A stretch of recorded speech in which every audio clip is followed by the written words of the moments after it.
Eu me vesti de templário não porque eu me acho um templário. Então eu não me considero um herói. Muitas vezes nós acabamos tendo que cooperar com o mal de alguma forma. E eu até fico feliz que seja difícil me classificar, porque eu não gostaria de ser encaixado em nenhuma ideologia. E é o governador João Dória, que inclusive é amigo da sua família, né? Eu prefiro a incerteza de uma sociedade sem Estado do que a certeza de que eu vou ser injustiçado, que é o que nós temos com o Estado. Que negócio é esse de elite natural? Como é que seria isso? Não é uma ideia nazista. Enquanto existir Estado, não há paz.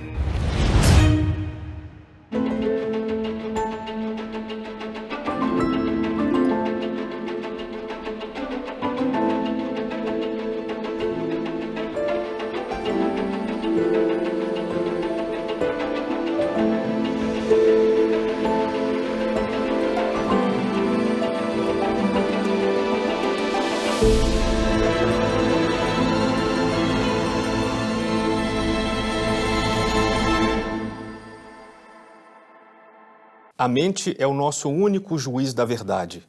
E se os outros discordam do nosso veredito, a realidade é então a última instância de apelação.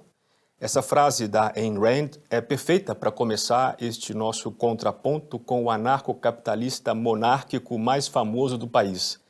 De seu confinamento na pequena cena paulistana, ele ganhou a internet brasileira com sua indignação, suas fantasias heróicas e suas ideias políticas radicadas na gradativa eliminação do Estado. Paulo Cogos é, enfim, uma figura caricata que suscita amores, ódios e muitos memes. Paulo Cogos, é uma alegria ter você aqui. Obrigado. Cogos, tem um certo incômodo. Você é uma figura pública, mas eu tenho um certo incômodo de não conseguir classificá-lo. Não no mau sentido, não de colocar você numa caixinha, mas até para entender como entrar na sua pessoa e compreender a sua essência. A entrevista talvez vá caminhar um pouco nesse sentido, entender o seu pensamento, entender a sua figura, enfim, que, claro, passa por algumas mudanças, como é natural em qualquer pessoa. Queria começar com um trecho de um perfil que saiu no UOL. Quem escreveu o perfil disse que viu em você uma certa adolescência tardia e um heroísmo meio fantasioso ou algo assim. Esse perfil que está lá, ele é parte do seu personagem ou você acha que ele toca a sua essência assim? Eu acho que a sua introdução à minha pessoa, ela está bebendo muito da narrativa daqueles que tentam me detratar. Ah, é? Pelas minhas ideias conservadoras. Não há personagem, não há caricatura, não há fantasia heróica. Eu me vesti de templário não porque eu me acho um templário, Sim. mas porque eu desejo prestar homenagens àqueles que lutaram pela causa da cristandade na Idade Média. Sim. Então eu não me considero um herói, mas eu acho que a sociedade deveria aprender a homenagear os seus heróis. E isso é essencial no momento em que a coragem é requerida de pessoas comuns. Não é um atributo de uma sociedade saudável obrigar que pessoas comuns devam exercer um heroísmo cotidiano. Mas, infelizmente, para as pessoas se manterem sãs e preservarem os seus direitos mais inegociáveis, elas estão tendo que recorrer a virtudes heróicas. E não era isso que eu desejaria. Eu desejaria que o homem comum pudesse ser o homem comum, cuidando da sua família, dos seus negócios mais legítimos, como Chesterton disse que era a coisa mais bela que ele já viu. Mas, infelizmente, somente aqueles com um espírito soldadesco, de cavalaria medieval, estão sobrevivendo à ditadura que nós estamos vivendo. E não era para ser assim. Eu não sou nenhum herói, eu não sou nenhuma caricatura, eu não sou nenhum personagem. E eu até fico feliz que seja difícil me classificar, porque eu não gostaria de ser encaixado em nenhuma ideologia. O Cogos é um ismo, é um ista. Eu tento ser católico. Não consigo, porque eu sou um pecador, mas o que eu quero é ser católico, não ser classificado em uma ideologia X ou Y. Perfeito. Você tem ideias fortes em relação à liberdade, ao Estado? Como é que você começou a pensar nesses assuntos e firmar o seu pensamento a respeito da política? Foi graças ao homeschooling que eu recebi quando pequeno. Eu nunca teria parado para pensar nessas questões essenciais das sociedades humanas se não fosse meu avô me ensinar no escritório dele. E foi lá que eu aprendi sobre a introdução à história, à mitologia, ao pensamento político, no escritório do meu avô. Infelizmente, chegou o momento em que a criança é sequestrada pelas exigências do Estado e do Ministério da Educação e é jogada dentro de uma escola, onde ela perde a sua individualidade e é tratada como uma peça de um sistema a ser moldada. Então a escola fez um estrago muito grande em mim, intelectualmente e espiritualmente. Todos nós fomos vítimas desse assinte que é a escola moderna. Nunca virei de esquerda, nunca fui esquerdinha, mas eu cheguei a ser um estatista, um neocon, um sujeito que achava que a solução está num Estado forte e admirava o modelo americano, o Estado de Israel, aquelas coisas. Até voltar para a tradição tomista, aristotélica, escola austríaca de economia, demorou um pouco. Perdemos um tempo sendo doutrinados na escola, perdemos mais tempo tentando construir tudo que a escola destruiu, até começar realmente uma formação intelectual. Esse tempo poderia ser economizado se não houvesse uma imposição do Ministério da Educação. Mas eu comecei a pensar em liberdade nas suas consequências últimas depois que eu servi o Exército. Porque para mim a defesa nacional é uma coisa importantíssima, a defesa da nossa soberania. E a profissão das armas, idealmente, ela é das mais nobres que existem. Só que existe muita coisa errada em qualquer repartição pública, inclusive nas Forças Armadas. O legalismo, o positivismo, o comportamento de funcionalismo público. E eu fiquei pensando como é que a defesa nacional é estruturada dessa forma, deveria ser diferente. Aí eu tomei contato com as ideias anarcocapitalistas. E do anarcocapitalismo, eu comecei a estudar mais a fundo a doutrina católica e aí eu comecei a ver a verdade. E a verdade é Jesus Cristo, não é outra coisa.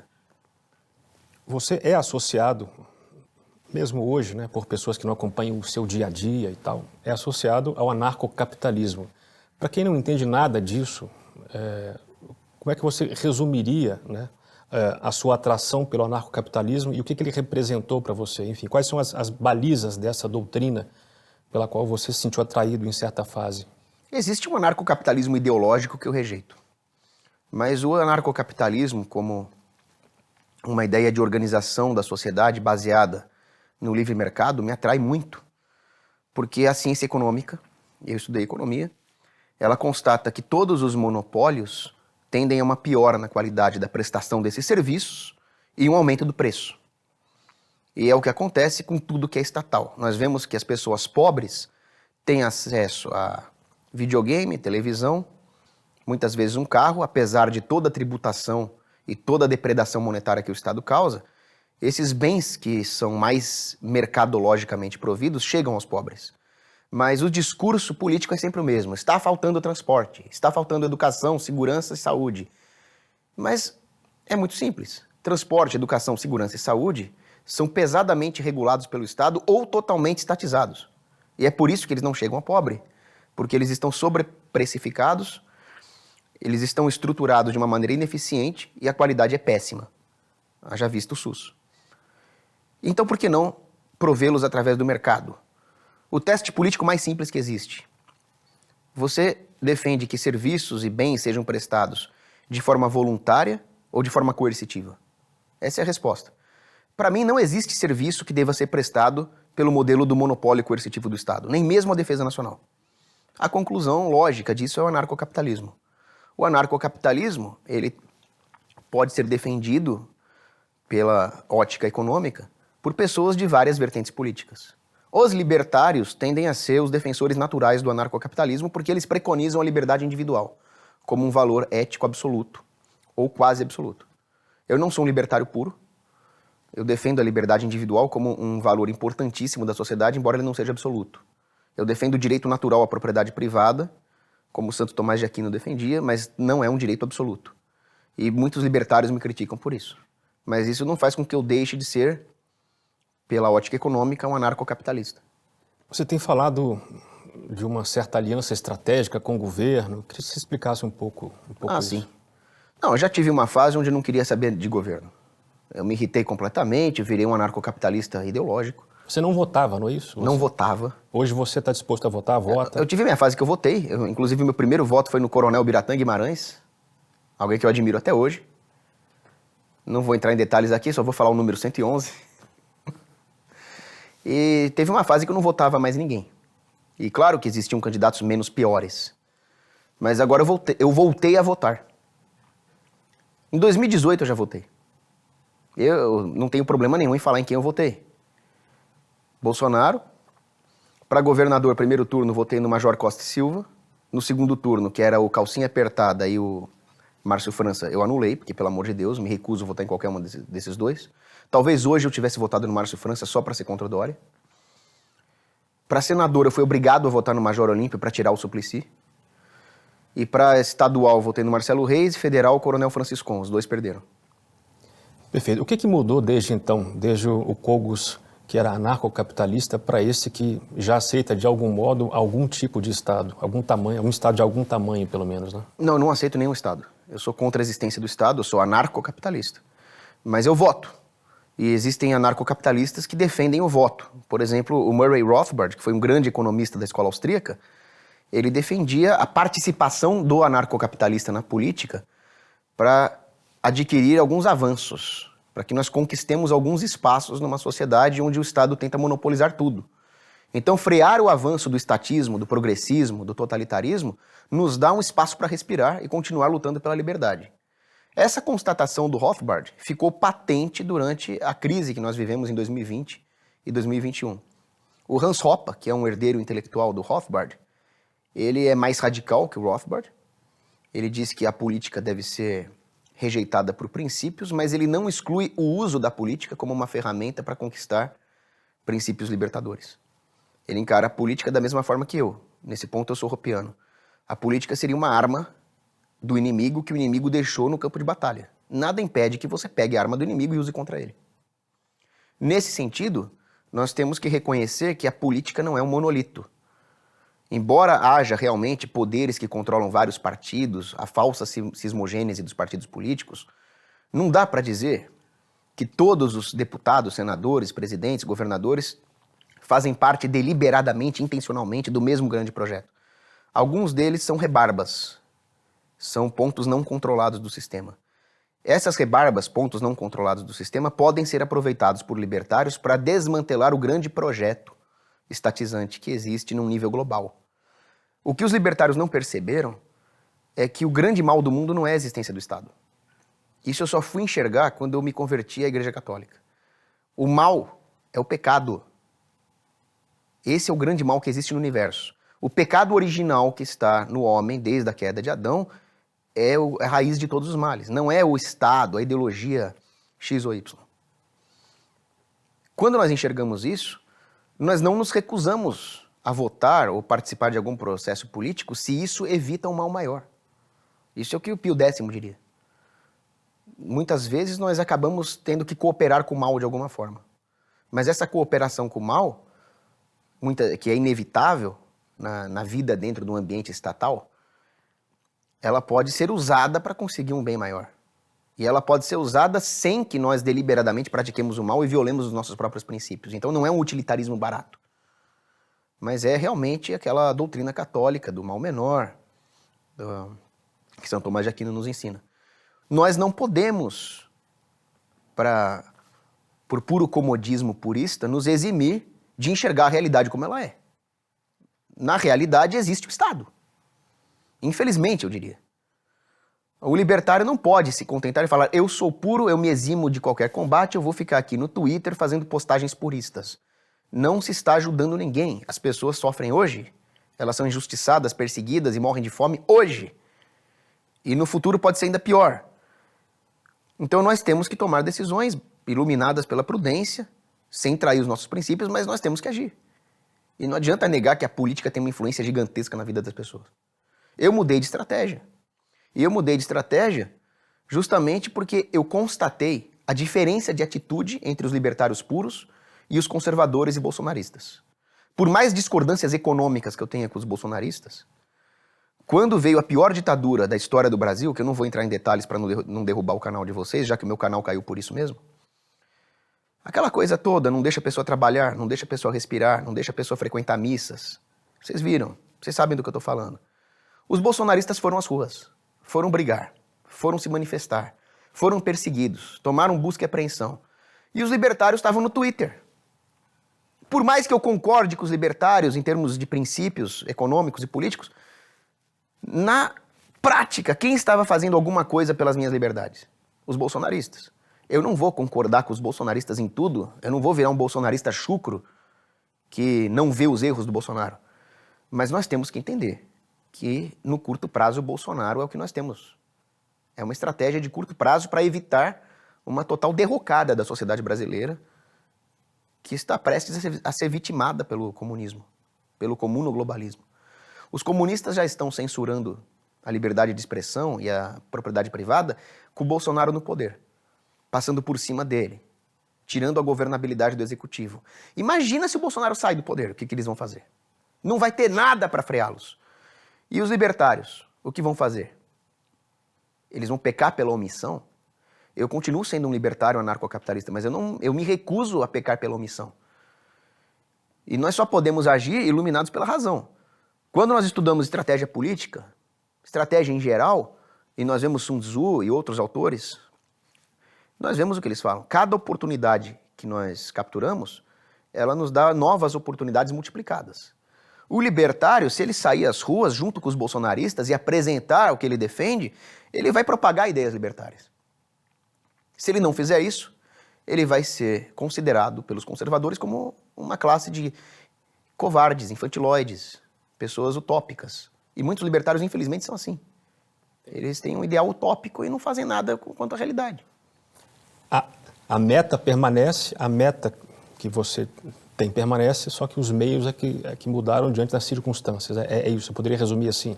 Sim, não é uma coisa maquiavélica de os fins justificam os meios. Nós nunca violaremos nossos princípios. Mas nós temos que adotar estratégias.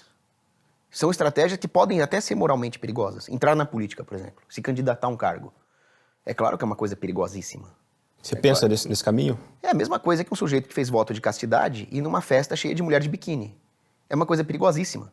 Agora, se uma das mulheres de biquíni estiver infartando, ele vai ter que salvar a vida dela, senão ele não é um bom cristão. É perigoso? É. Da mesma forma, o Brasil está infartando. Se o libertário se recusa a entrar na política, ele vai deixar a sociedade morrer, infartar. É perigoso entrar na política? Tem a tentação do poder? Tem. Mas guerra é guerra. Você cogita entrar na política? Não agora, não tenho nenhum plano em relação a isso, mas eu não vou aqui afirmar categoricamente nunca vou entrar na política. Mas planos mesmo, concretos, não. Queria entender um pouco essa ideia da extinção do Estado, de um ambiente sem Estado, né? Por exemplo, do Engels. Inclusive, no livro A Origem da Família, da Propriedade do Estado, ele meio que tem a profecia de que o Estado vai acabar, de que a meta ali era, em algum momento, o Estado acabar. Qual que é a diferença entre esse pensamento anarcocapitalista e as doutrinas de Engels nesse livro, em que ele preconiza, de fato, ali que o Estado será extinto e será visto como uma peça de museu, essa é a expressão que ele usa lá, ou seja, tendo isso como uma grande coisa, né? Tem várias diferenças, né?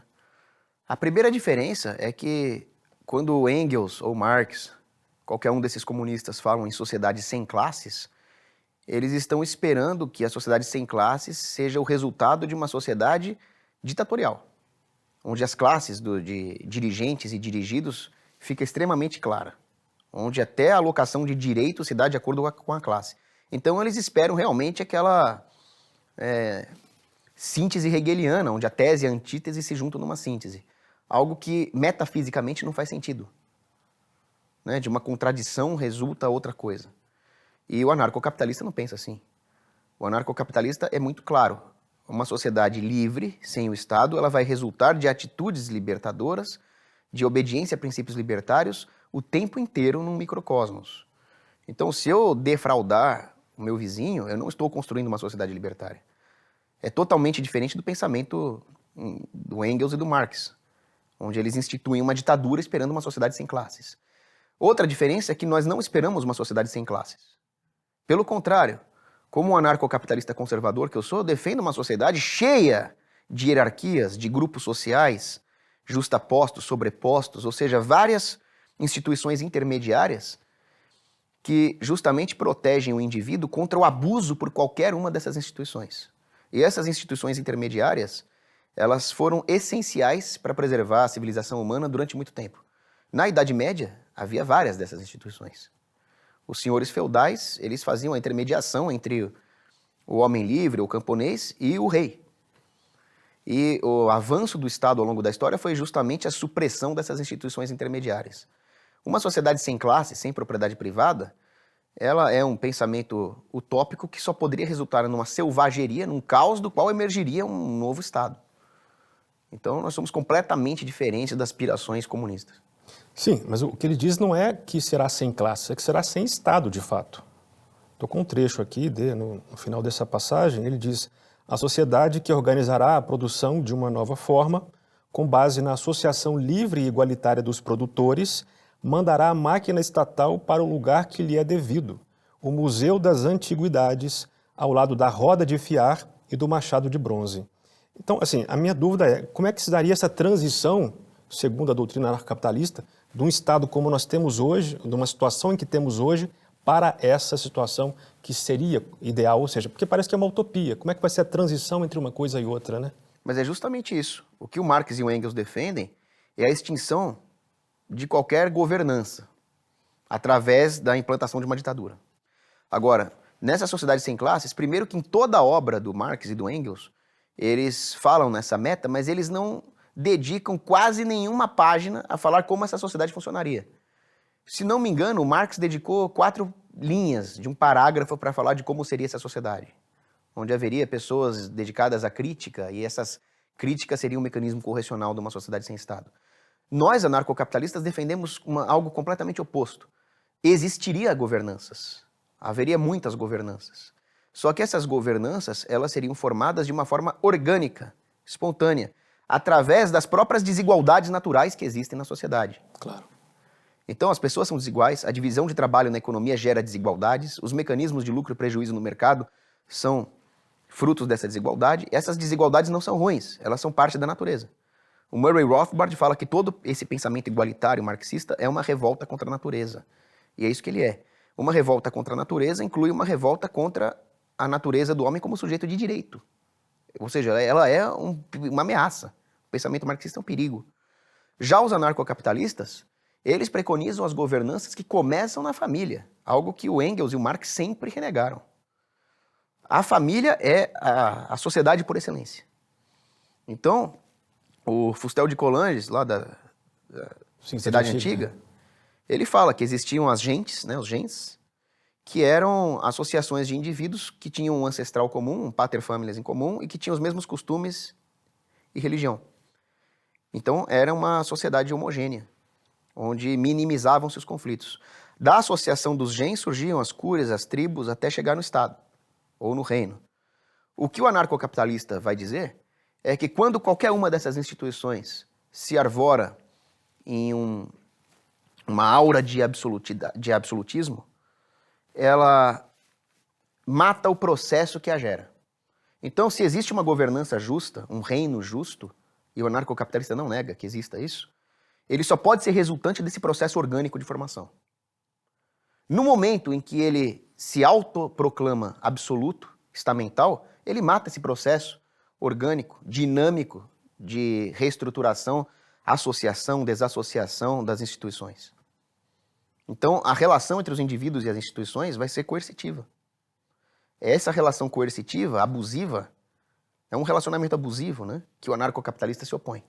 Eu vi certa vez, eu sei que essa doutrina ela é bem fundamentada, enfim, não é coisa de YouTube, é de internet. Eu sei que existe todo um aparato filosófico por trás. Eu sei daria para encher esses 3 armários e mais. Eu sei. Mas eu vi um argumento que eu não sei se ele é fundamentado na doutrina, que é o seguinte: numa sociedade sem Estado, haverá trocas espontâneas e as pessoas preferirão fazer trocas espontâneas, compra e venda, do que, por exemplo, roubar, furtar, porque ela entenderá que isso é melhor. Isso me pareceu muito ingênuo, né? O que você pensa disso? Me parece que é uma utopia, entendeu? Assim, algo que, caramba, é legal como inspiração, a gente pode se aproximar disso, mas esse ambiente aí projetado, ele não combina com o ser humano, não combina com o nosso coração, entendeu? Nosso coração de carne, nosso coração que cai, nossa conduta desviada, sabe? Parece que é um universo muito bonito, assim, para ser verdade, né? Mas quem dá esse tipo de argumento numa sociedade anarcocapitalista, as pessoas vão preferir viver de forma harmoniosa, é anarcocapitalista pônei saltitante. Não é assim que as coisas funcionam. Vai haver crimes, vai haver roubo, assassinato, guerras, vai haver proto-estados que vão abusar dos seus súditos, mas eu sou principiologicamente contra esses abusos, e é isso que me torna um anarcocapitalista. Eu não acho que um dia o estupro vai acabar, mas eu sempre vou ser contra o estupro. O grande ponto é o que o Gustave de Molinari falava. Esse era um anarcocapitalista sério. Ele dizia que numa sociedade sem Estado, numa sociedade de relações de livre mercado, haveria algumas pessoas que roubariam. Algumas delas poderiam sair impunes, inclusive. Mas numa sociedade com o Estado, é garantido que algumas pessoas vão roubar, abusar numa escala gigantesca e não só vão sair impunes, como vão ser chamadas governantes. Então é garantido que alguns ladrões terão sucesso quando existe um Estado. Essa é a diferença. Eu prefiro a incerteza de uma sociedade sem Estado do que a certeza de que eu vou ser injustiçado, que é o que nós temos com o Estado. Mas você tem dúvida de que uma sociedade sem Estado haveria crimes? Você tem dúvida? Haveria muitos crimes. Só que menos que hoje. Porque o serviço de segurança e o serviço de justiça, que são necessários para coibir o crime, eles teriam melhor qualidade e menor preço, porque ele não seria mais um monopólio. O Estado hoje, basta ver o que acontece no direito em todos os países, ele promove a bandidolatria. Ele pune pessoas inocentes. Ele pune o cara que estava vendendo álcool gel acima do preço. Ele pune o sujeito que chamou uma mulher de gorda. Agora, o que ele faz com os bandidos? Ele solta, coitadinho, audiência de custódia. Isso não é um partido, uma ideologia. Isso é da natureza do Estado. O Estado, ele promove o caos para se dizer o único salvador da ordem. Os incentivos estão desalinhados com a existência do Estado. Numa sociedade sem Estado, as pessoas teriam, a maioria das pessoas teria sim interesse em uma sociedade segura. Se elas puderem passar a perna em alguém, elas vão passar, porque elas estão contaminadas pelo pecado original. Mas nem mesmo um ladrão tem interesse em viver numa sociedade onde todos se roubam e não existe justiça. É. Então, se as pessoas puderem escolher com quem vão se associar ou se desassociar, elas terão, não é nada aqui é garantido, mas elas terão a tendência a escolher uma sociedade com instituições sólidas e bons serviços de justiça. Você está mais seguro numa praia privada de um hotel ou numa praia pública? Onde é que você teria mais coragem de andar com o celular aqui? Numa praia privada de um hotel. Na primeira. Porque o hotel tem todo o interesse em proteger os seus clientes. E o Estado não está nem aí. É isso. Queria falar sobre a sua conversão. Pelo que eu entendi, é recente. Você não era católico desde criança, digamos assim. Não é isso? Como é que foi essa conversão sua para a igreja? Quando eu era criança, meu avô me ensinou a ler pela Bíblia. Ele falava sobre Cristo e eu admirava tudo aquilo que meu avô me ensinava, achava maravilhoso. Aí veio esse lixo chamado escola, que é uma das piores instituições que existe. E você sabe como é que é a aula da professora do MEC, né? Porque a Igreja Católica mergulhou a humanidade num período de obscurantismo anticientífico e depois veio a Renascença e voltou tudo. É uma pataquada. É muito simplista, né? Mais que isso, é uma falácia, é uma calúnia. Acontece que quando eu fui estudar a Escola Austríaca de Economia, eu vi a grande contribuição da Igreja Católica para o debate econômico, para a propriedade privada, para o direito natural. E depois eu vi que era mentira que a Igreja Católica era anticientífica, que ela promoveu o método científico, fundou as universidades, que a perseguição a Galileu e a Giordano Bruno não tinham nada a ver com astronomia, tinha a ver com eles negarem a presença de Cristo na Eucaristia, o Giordano Bruno tinha práticas ocultistas, então mentiram mesmo, né? E aí eu comecei a ver a Igreja Católica como uma instituição socialmente positiva, maravilhosa, que promove a caridade no mundo, que promove a ciência, ótimo, que bom que tem a igreja. Mas eu ainda não via a igreja como ela realmente é, que é a comunhão numa comunidade perfeita que é o corpo místico de Cristo. Isso aí eu não vou aprender em sociologia, em história, em economia, isso aí eu vou aprender com o Espírito Santo mesmo. Isso é uma iluminação sobrenatural do Espírito Santo. Graças a Deus eu tive isso. Hoje eu enxergo a igreja como ela realmente é, o corpo místico de nosso Senhor Jesus Cristo.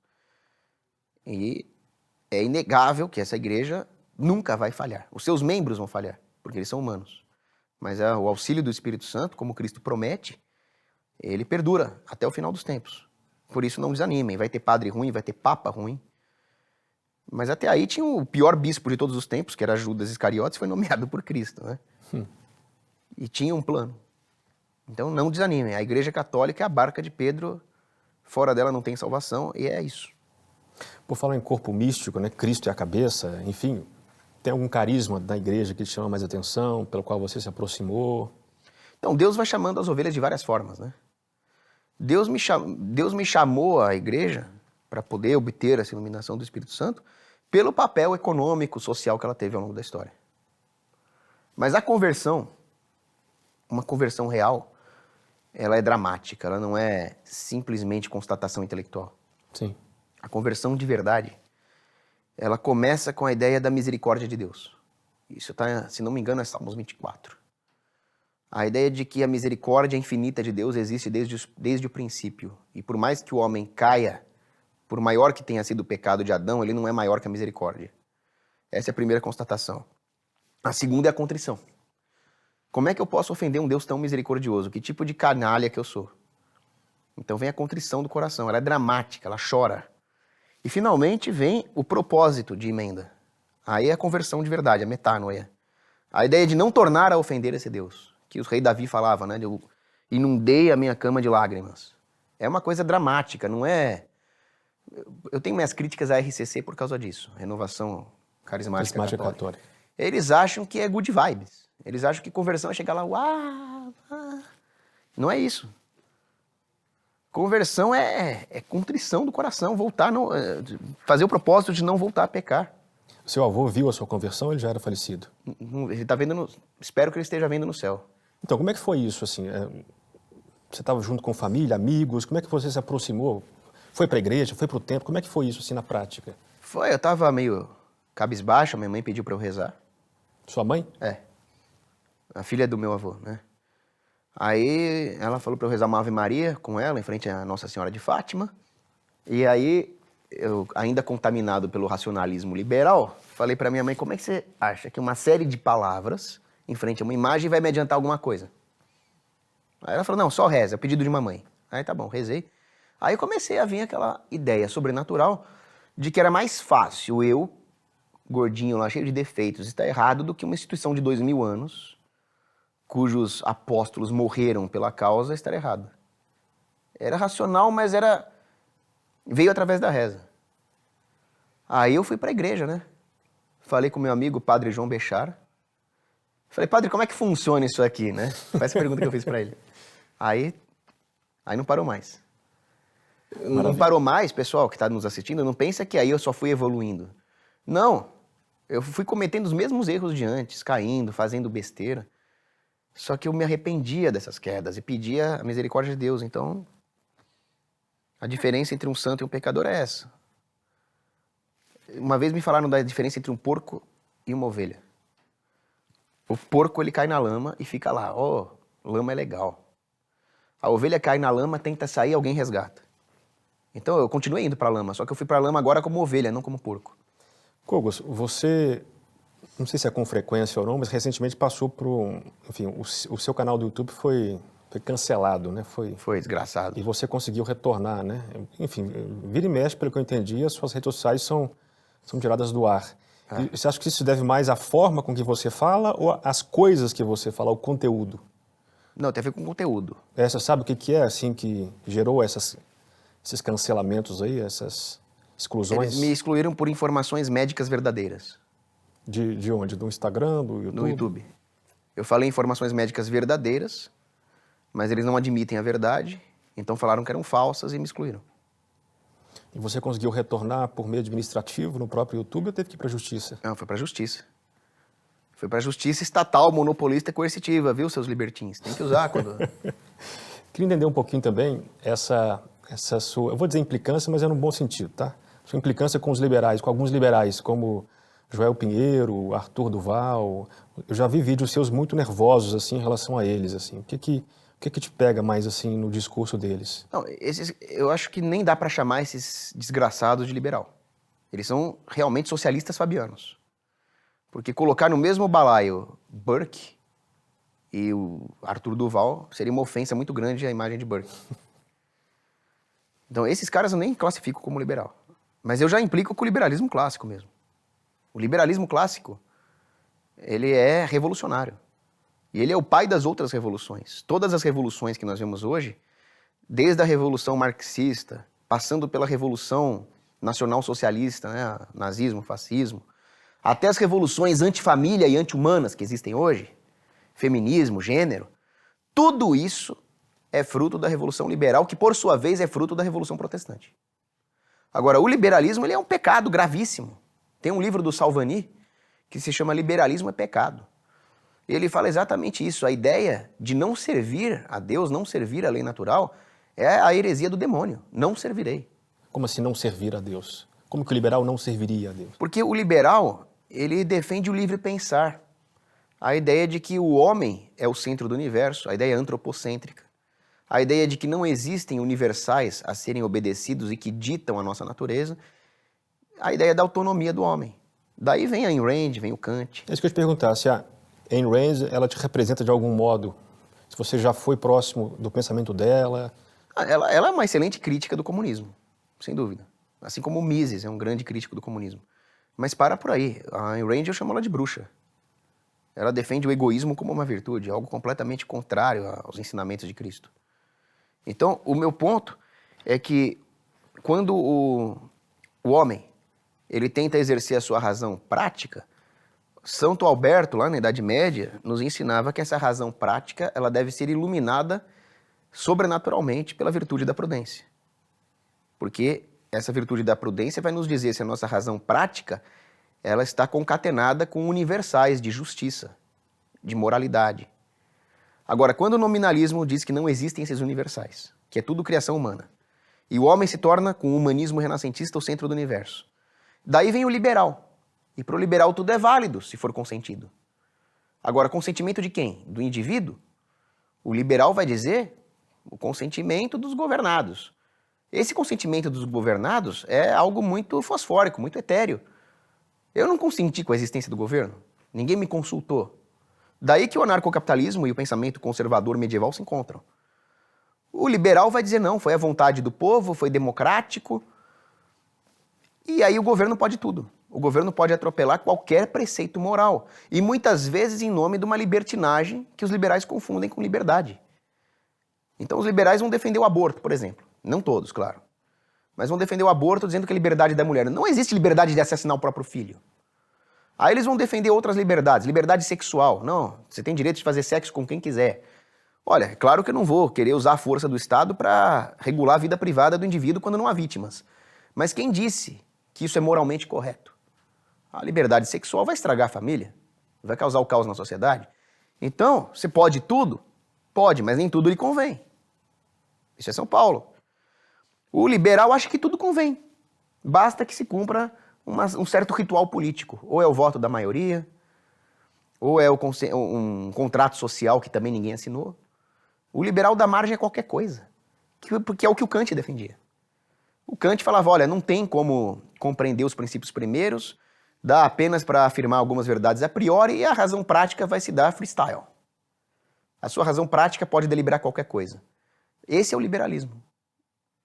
O libertário não. O anarcocapitalista libertário, ele não vai querer liberar tudo. Pelo contrário, ele vai impor regras muito claras que não podem ser violadas por ninguém, nem mesmo por reis, por imperadores e governantes. Eu posso violar a propriedade privada, meu bel prazer? Não. Não, mas eu sou imperador, dane-se. Não, eu fui eleito pela maioria, dane-se mais ainda.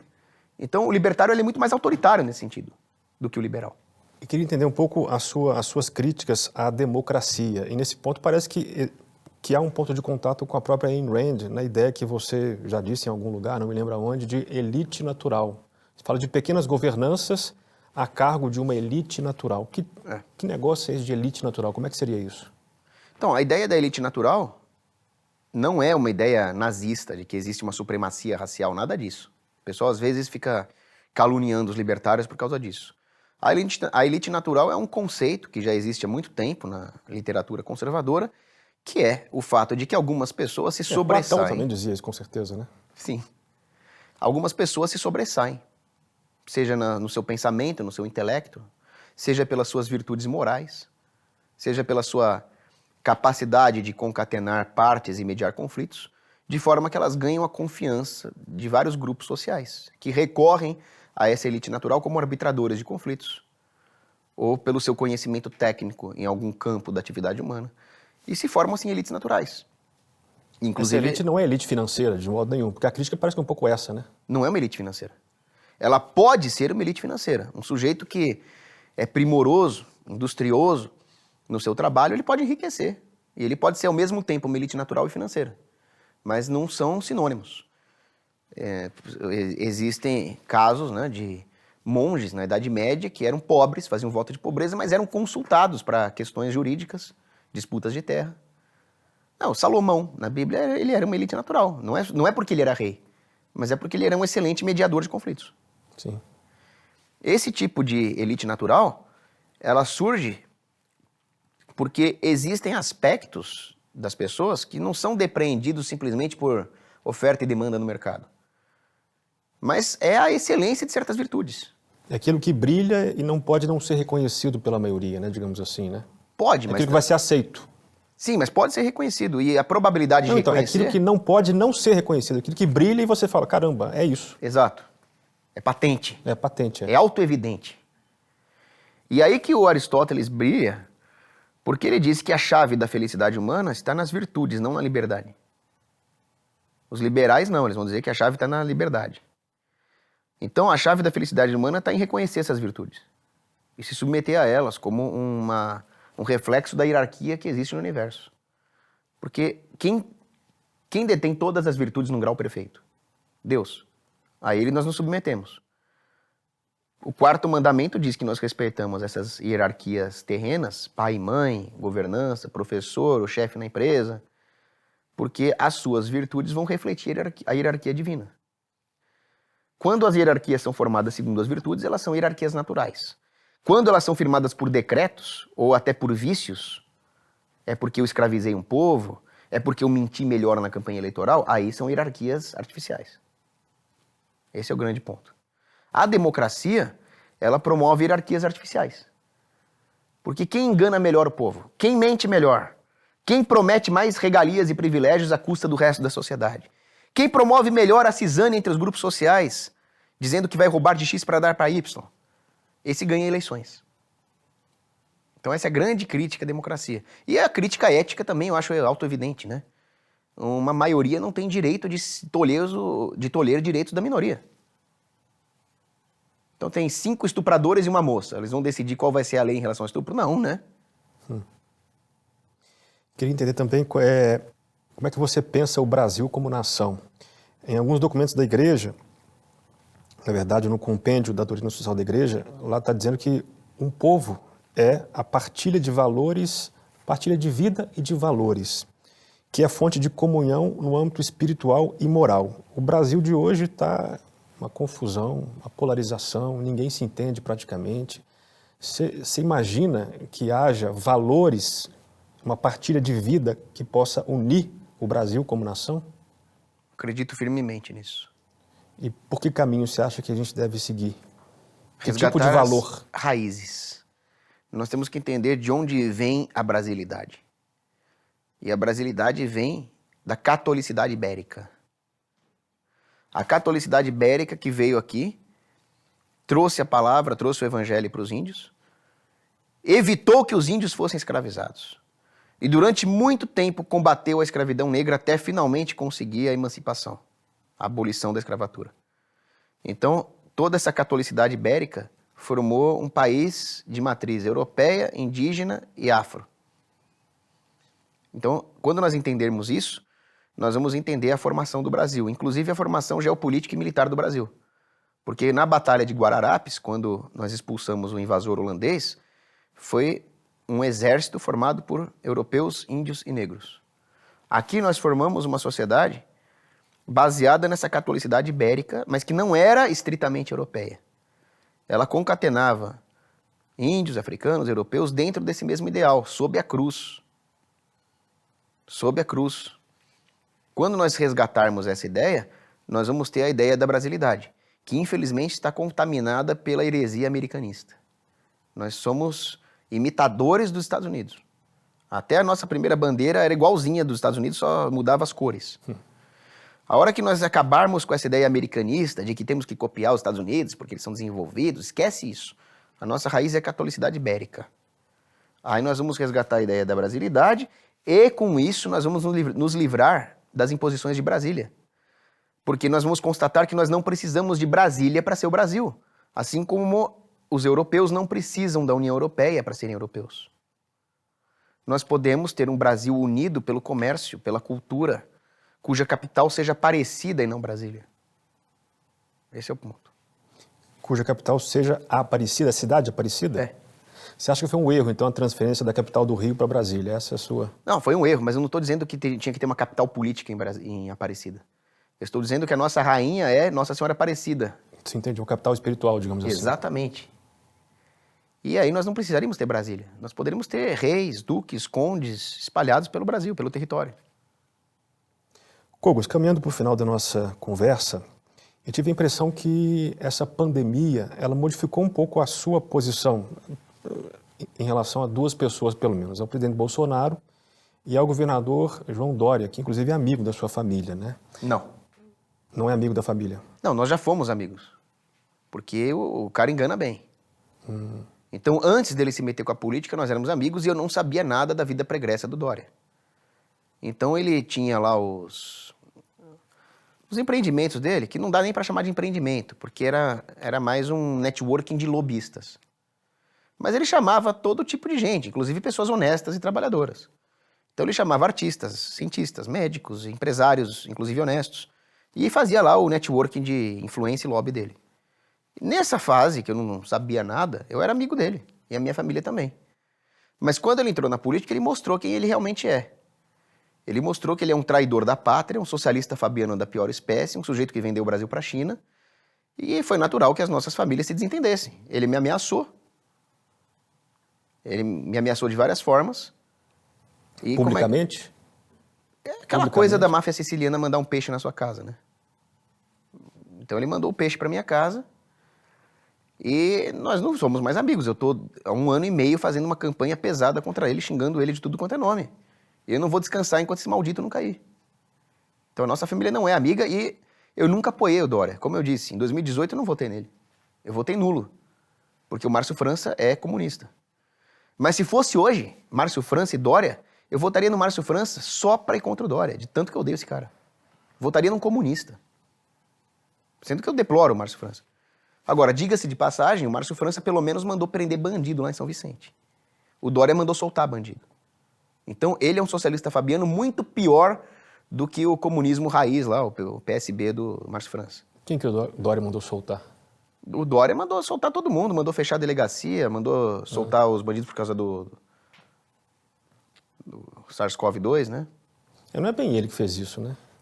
É. Não, foi a justiça, pô. Não, sim, mas ele com a conivência dele.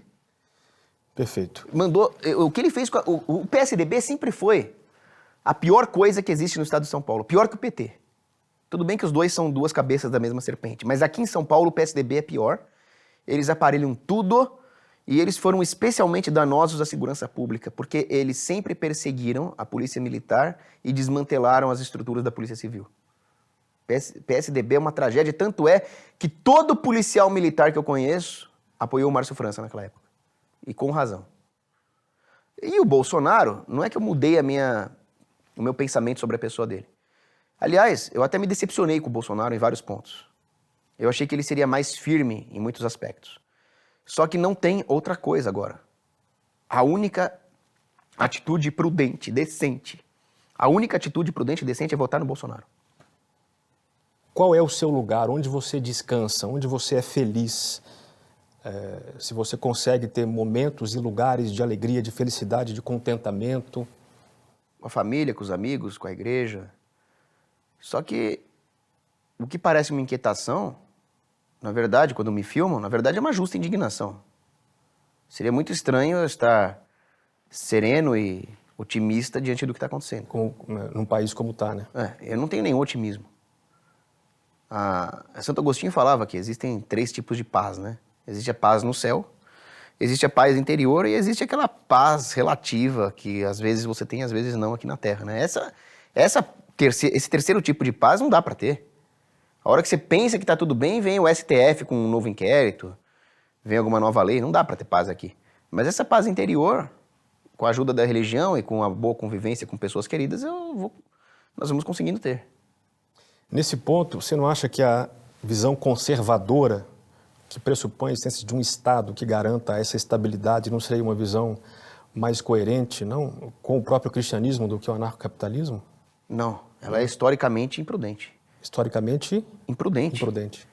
Porque a história humana é uma história de sangue. É uma história de como os estados promoveram a destruição, o caos, o relativismo legal, o relativismo jurídico em busca de acúmulo de poder. Então, enquanto existir a possibilidade de um acúmulo de poder como é o do Estado, nós não vamos ter paz, porque sempre haverá aqueles que vão querer capturar esse poder através da desestabilização das outras instituições. Enquanto existir Estado, não há paz. Perfeito. Kogos, muito obrigado pela sua presença. Foi um prazer falar com você. Obrigado.